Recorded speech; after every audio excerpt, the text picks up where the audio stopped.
দৰঙীয়া ৰন্ধন দৰৱৰ পৰা মই আপোনালোক সকলোকে নমস্কাৰ জনাইছোঁ। আজি মই আলু আৰু কণীৰ চপ বনাম। প্ৰথমে এয়া মই আলুখিনি সিজাই সানি লৈছোঁ। এয়া কণী উহাই মই দুফাল কৰি লৈছোঁ।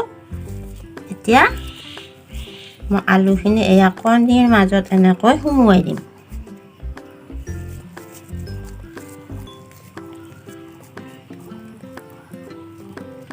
এনেকৈ লাহে লাহে এনেকৈ সুমুৱাই দিব লাগিব, কণীখিনি নেদেখাকৈ।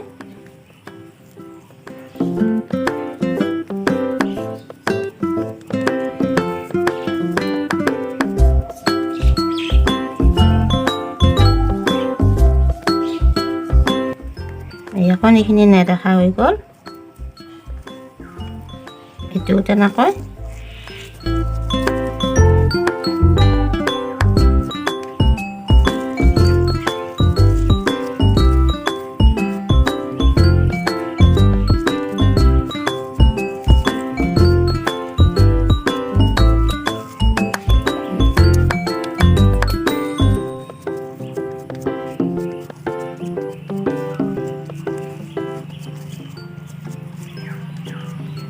এতিয়া এইখিনি বনোৱা হোৱাৰ পিছত এইখিনি এতিয়া ভাজিব লাগিব। এয়া কেৰাহীত মই তেল দিছোঁ।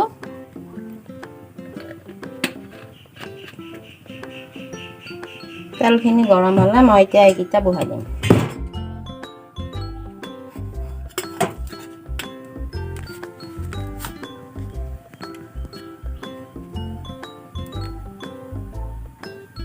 তেলখিনি গৰম হওঁতে মই এইকেইটা বহাই দিছোঁ।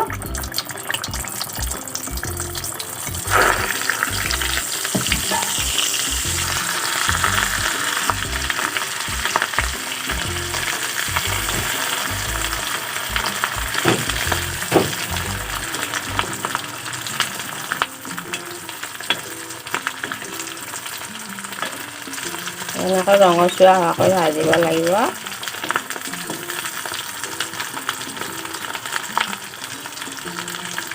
অকণমান মই ইয়াতে হালধি দিম।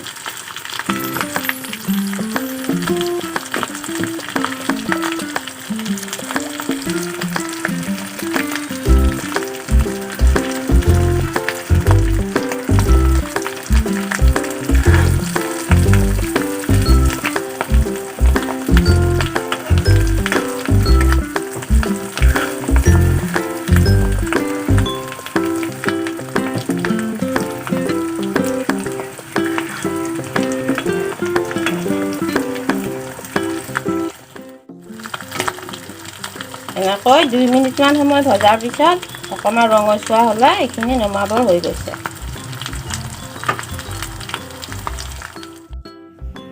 আলু কণীৰ চপ এনেকৈ আপোনালোকেও বনাবচোন। খাই ভাল পালে কমেণ্টত জনাব। আজিলৈ ভিডিঅ'টো ইমানেই। ধন্যবাদ।